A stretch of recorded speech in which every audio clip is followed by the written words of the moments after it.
Hey, what's up, DBI? It's Riz here with another video, and this one is not going to be a roleplay review. We're actually going to be talking about something that I feel like I've talked to a lot of the new role players quite a few times, and some of the more seasoned veterans kind of know, but for the sake of just having the video and it's a topic that I wanted to talk about, we're going to talk about the tier system. We're going to talk about the tier system, mastery skills, and ability slots that go with each tier, and kind of how it translates in roleplay. Now, like always, when I do one of these videos, this is not the end-all, be-all, the final slam of the gavel. This is the rule on it, just kind of my personal interpretation and what I think of it. And the first time I kind of ran through everything, it took me about an hour and a half just to read and talk about the tier system. So we're going to do this in chunks. This will be a small series where in this video we're going to talk about T0 and T1. So without further ado, let's get started. Hi there. So like I said, we're going to talk about the tier system.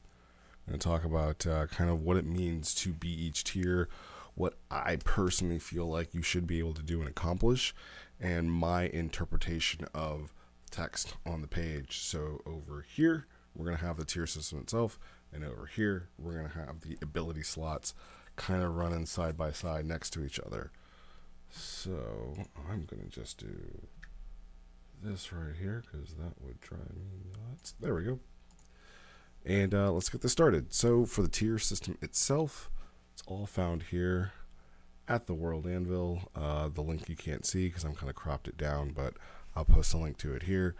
But yeah, the tier system is something that we made. It is what pretty much all of us in roleplay are looking to improve upon. It tells a story about our character and their combat prowess. And here we go. So verbatim from the World Anvil, the tier system is unique to Dragon Ball Infinity, and it is what separates role-playing here from any other Dragon Ball MUD available.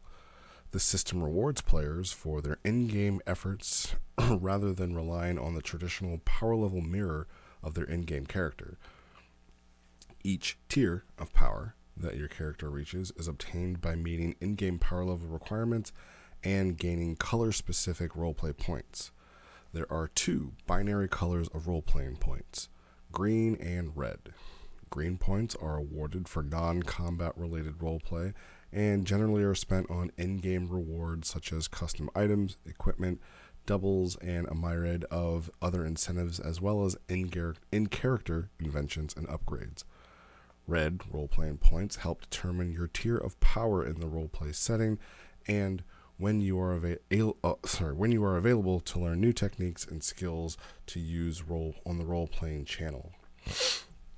This system was developed to create a more natural environment for the Dragon Ball setting, where one has to slowly accumulate skills, abilities, and power rather than emerging from nowhere as a godlike super being.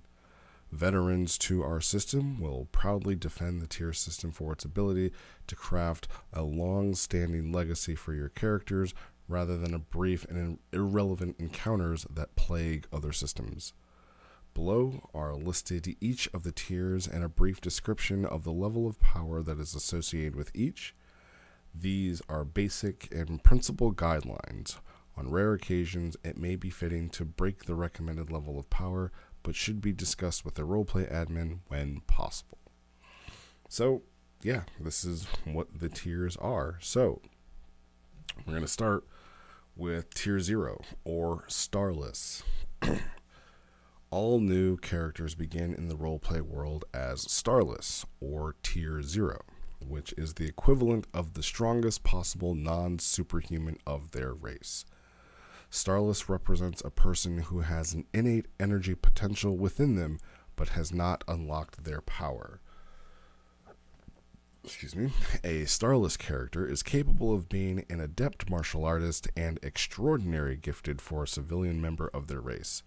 They are, essentially, budding prodigies cut from a different cloth than the average man or woman. A Starless character has access to only basic level equipment, small arms, basic melee weapons, body armor, but no starships, combat spaceships, jets, major vehicles like tanks, or magic and key infused weaponry or artifacts. Starless characters are capable of minor superhuman strength and speed, such as lifting a small car with their bare hands, jumping 10 to 20 feet off the ground, and fighting multiple opponents at once. They are exceptional fighters and should be able to dispatch even trained soldiers or police that don't possess key potential of their own.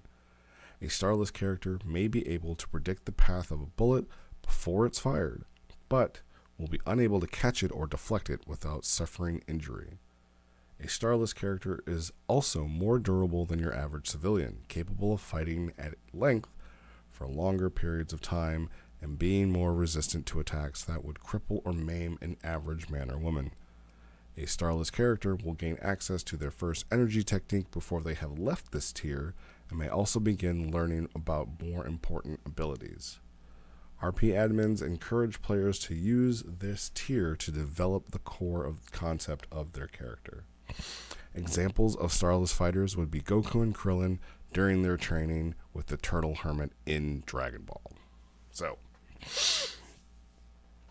I don't know if you guys know me, you have heard me say ad nauseum, tier 0 best tier. It still kind of resonates with me that tier 0 is the best tier. I will defend that as if it were a fair maiden and her honor had been in need of defending. I will defend that tier 0 is the best tier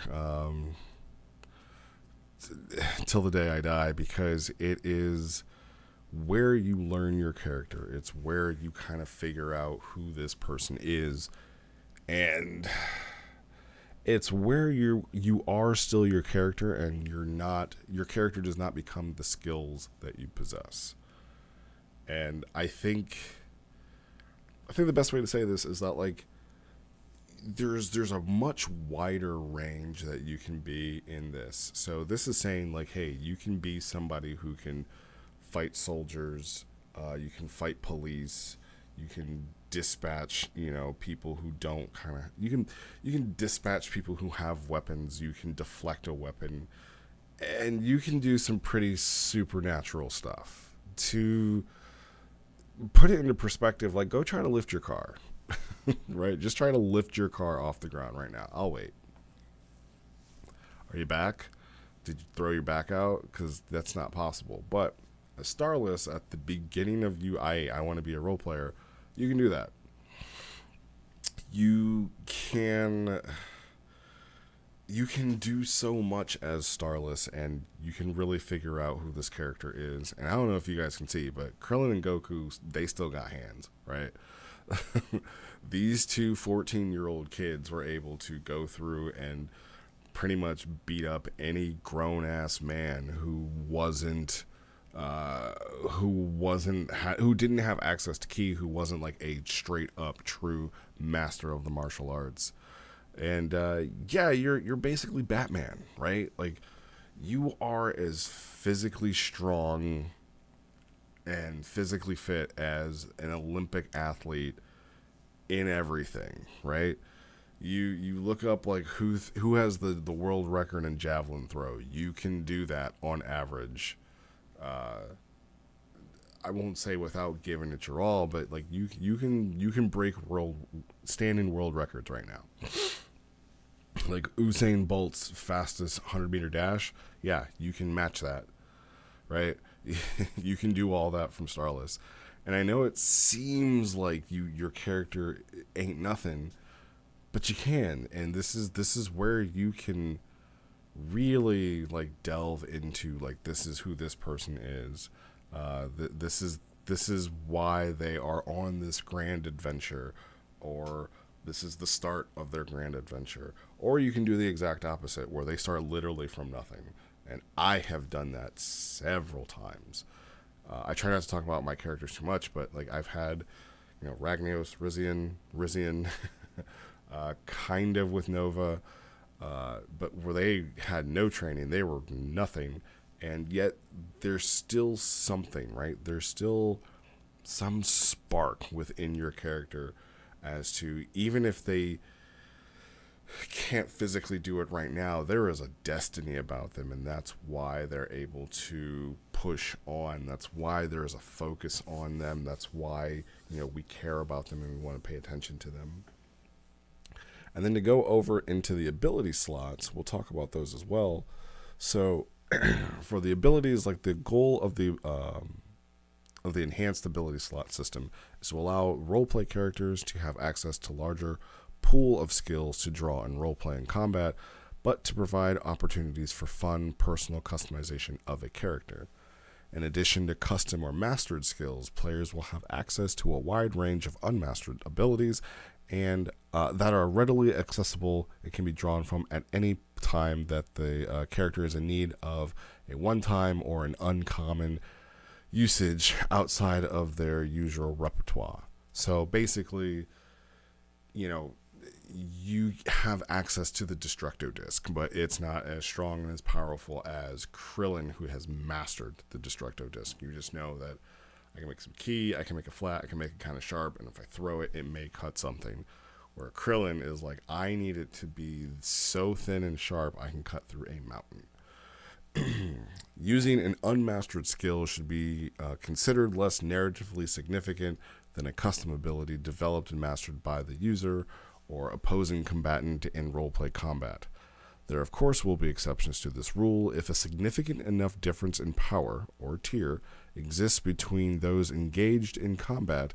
Even an unmastered skill may overpower a custom ability. So if you're just stronger than somebody and they're using their Gallic gun, your spur of the moment Kamehameha still may win because you're so much stronger than them. Now, skill slots are divided into two loose archetypes: mastered skill slots and transformation skill slots. Master skills represent the techniques and abilities which your character has developed in roleplay. These skills can be quite unique, and we encourage roleplayers to draw from a wide source of inspiration for them, but they shouldn't deviate so far outside from the source that they are difficult to describe or cannot be easily conveyed to another roleplayer. A transformation slot is not a separate customizability in and of itself, but represents that while transformed, one or more of your master skills may have more potent or unique effects.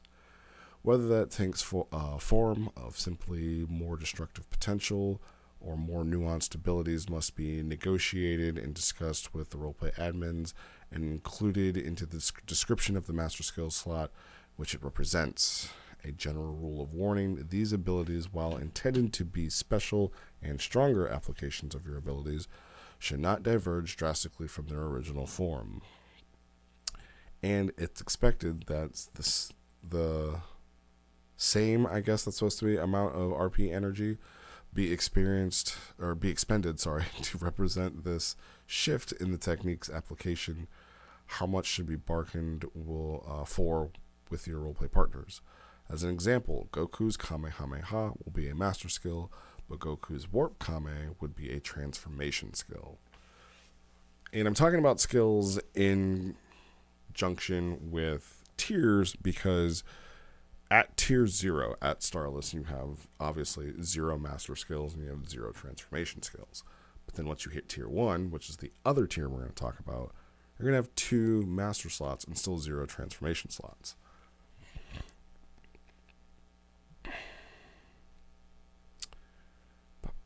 And really what I also wanted to talk about was the unmastered and free mastery skills. So an unmastered skill is simply a technique in which your character did not develop on their own, but the principles of which are readily apparent and can be learned by anyone to some degree.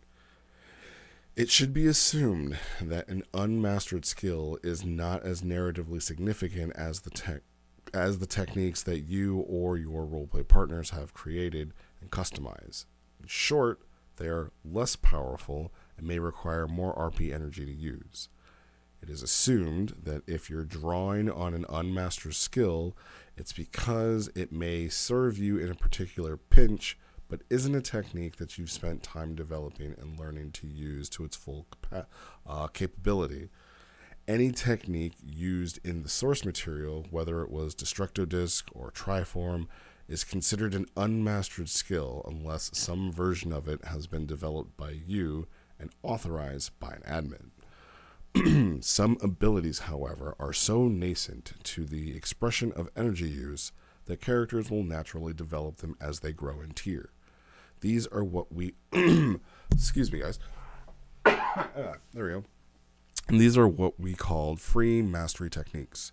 You may be able to use the techniques on this list before you reach the appropriate tier to achieve free mastery, but once you do reach them, they are considered to be a part of your repertoire of skills, and it should be assumed that any character or NPC of similar strength has mastered some version of these abilities as well. So it's like, while you are T0, while you don't have access to your big skill that you would have developed, you do have some usage of key, or it's over here. You do have some usage of key, you do have some knowledge of it.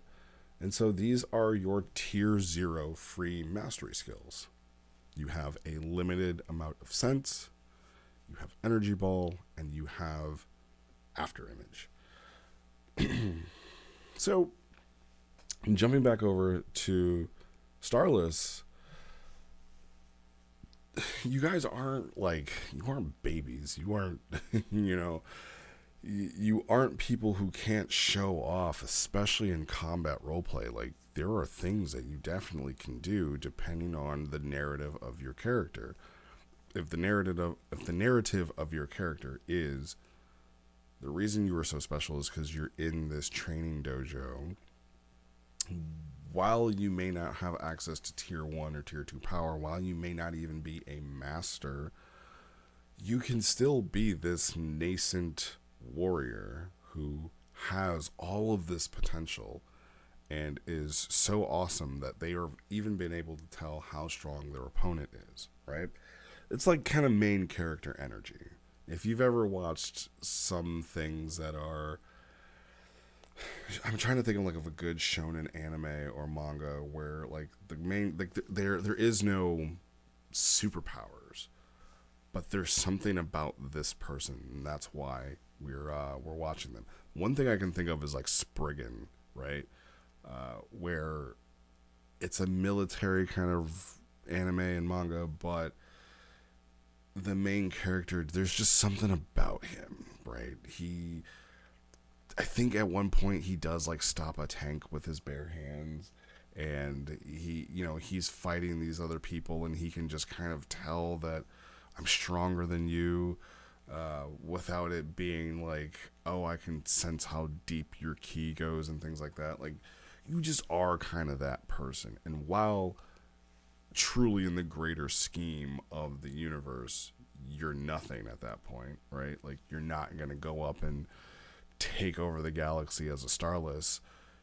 You can run the dojo for sure. You can maybe, I would say at Starless you would still lose to a true master, but it's man, that kid is good, right? And I'm just going back to, again, Goku and Krillin at this point. While they're very good, once they hit to Jackie Chun, he won, right? He beat Krillin. I think, maybe, I don't know, Luke will be mad at me about that one, but they're really good. You're on your way. You can sense, you can shoot a little energy ball, and you can move so fast that you can leave an after image. All of these things, for one, should be using RP energy. They should not just be I just do this and I'm still at full. But you can still do some cool stuff. You can have some really good engagements. You can have some really good fights. So I think, yeah, Starless, put some respect on Starless, right? I know a lot of people want to get right out of that and jump into the grand scheme of things and feel way more powerful and start to develop these skills, but spend some time there, right? Really tell us who you are and develop your character in Starless. That's why I say it's the best. It's always the best. All right, so we're going to move on to tier 2.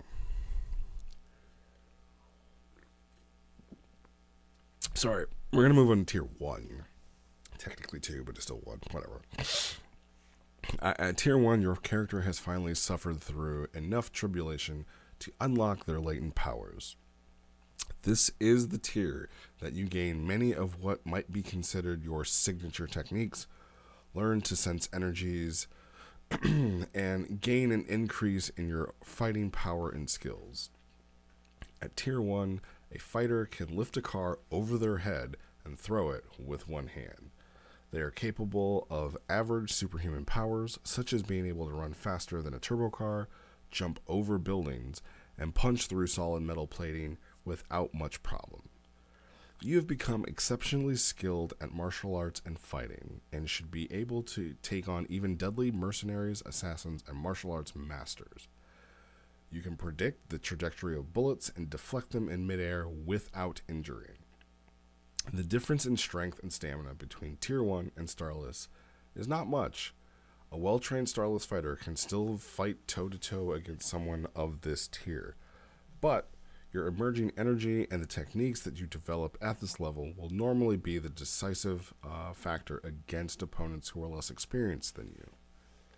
Energy blasts and techniques developed at this level of power and the destructive in comparison to modern weaponry. A tier 1 energy attack is on par with grenade-like explosions and rocket launchers. At tier 1, a fighter can most likely use anywhere between 1 to 4 energy techniques in a single battle. Examples of a tier 1 fighter include Goku and Tien at the end of the 22nd Martial Arts Tournament, and Goku is getting his ass whooped, boy, I tell you what. So yeah, tier 1, like, if at Starless you are Batman, at tier 1 you're Spider-Man, right? You're Spider-Man, you're Luke Cage, you know, you're a superhero at this point. Normal people aren't messing with you. Like, a normal civilian goes up and fights a tier 1 character. It's not even a question. It's over and done with. Starless, it's going to be hard. And what this is really trying to say is that a Starless is on their way to develop energy and ki. Tier 1, they have developed it, and it's more dangerous, right? Does it say in here? I know I just read it, but I want to see. Yeah, so a tier 1 energy attack is on par with grenade-like explosives and rocket launchers. So if you're fighting and the difference is going to be the 25 RP energy it's going to cost to use your tier 1 skill. Now, let's go over here. Let's talk about. So for free at tier 1, you're going to get area sense, aura shield, suppress, key transfer, and scatter shot. Those are freebies that you're going to get. Also at tier 1, you're going to have 2 mastery slots. So that is going to be the heavy difference, right? I think just in the freebies alone, like aura shield is huge, scatter shot pretty big, and then you have 2 masteries. Like for offensive and defensive straight combat, I think like those are going to be kind of like the difference maker between a Starless fighter fighting a tier 1 fighter. Now, someone who is, we'll say 8 or 9 red, because tier 1 is 10.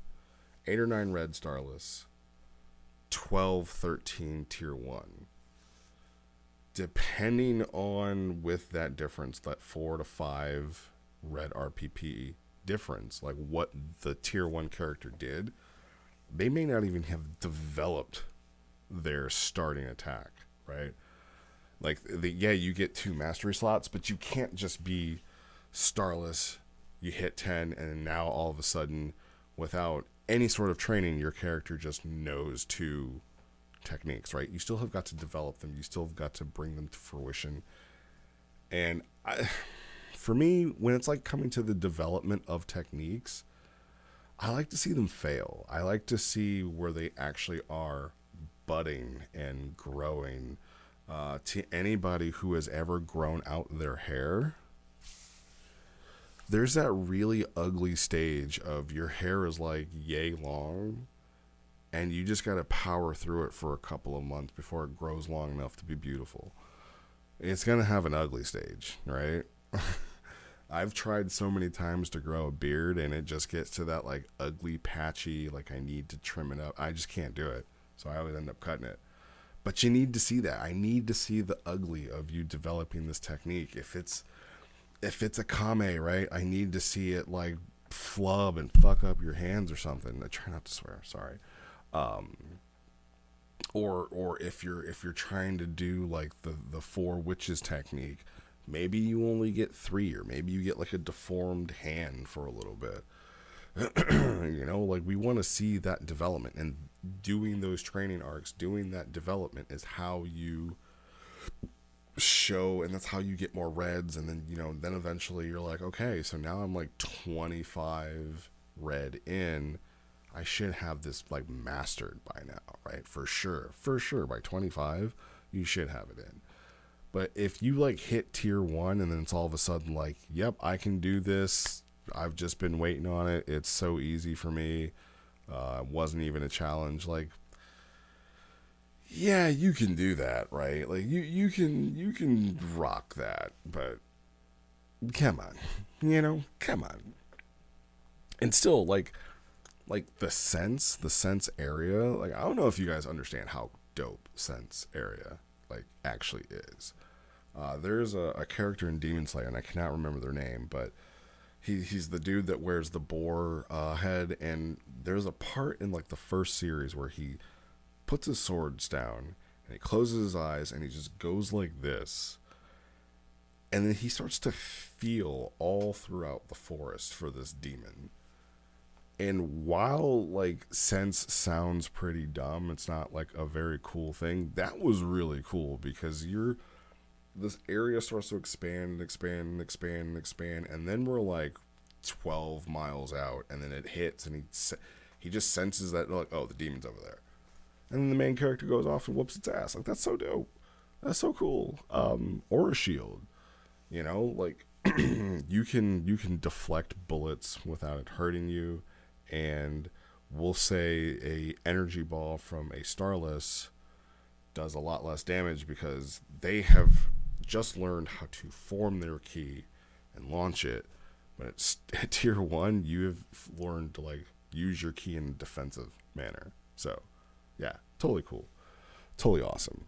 And you get your master slot.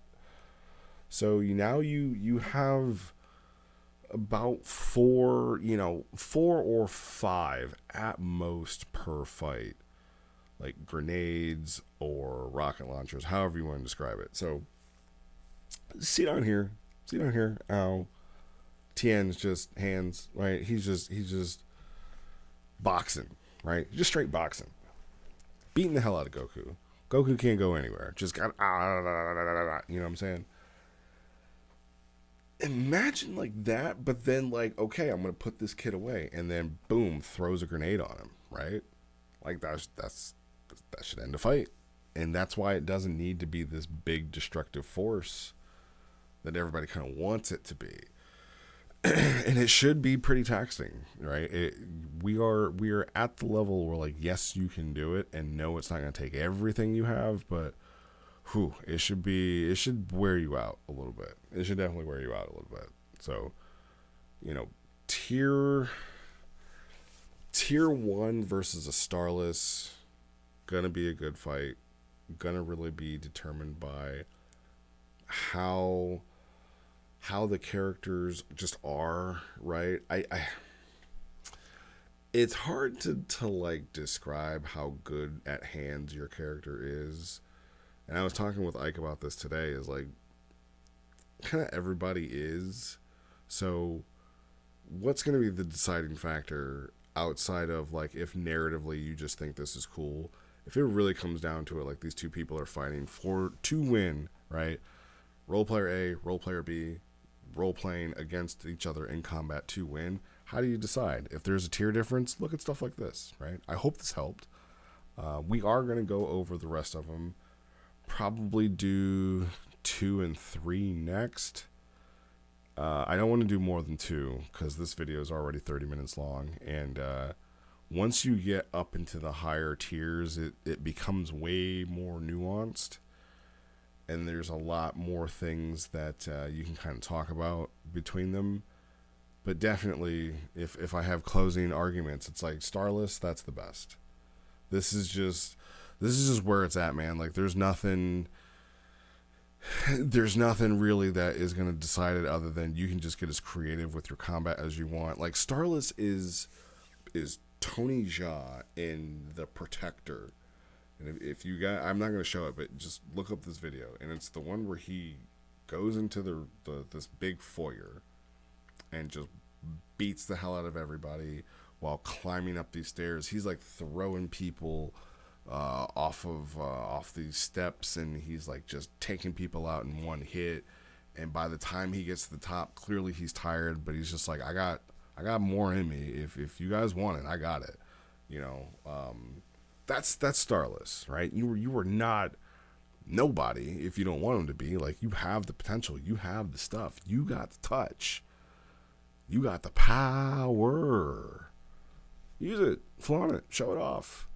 Just don't, fight like a 30 RPP tier 1 about to become tier 2, because, might get worked.